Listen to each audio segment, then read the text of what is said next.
Update naman tayo sa impeachment complaint na inihain ng iba't iba pang grupo laban kay Vice President Sara Duterte. May ulat on the spot si Bernadette Reyes.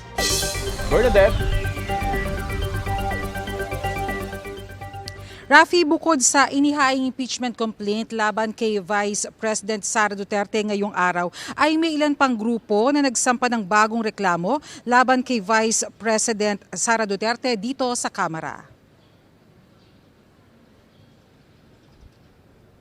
Buong puwersa ang Makabayan Coalition sa pag-endorso ng impeachment complaint na hinain ng iba't ibang grupo ngayong araw. Ayon kay dating ACT Teachers Party List Representative Franz Castro, ang impeachment complaint ay nakatuon sa paggamit ng confidential funds. Tinawag ito ni dating ACT Teachers Party List Representative Franz Castro na betrayal of public trust. Nagkaroon din raw ng gross disregard on principles of transparency, gross disregard of transparency and accountability, at pag-disregard sa oversight function ng Kongreso sa hindi pagsagot sa mga tanong ng komite at sa budget hearing.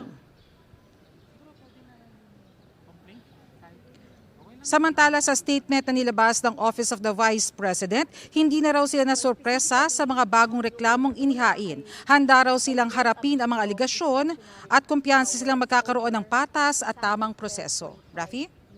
Maraming salamat, Bernadette Reyes.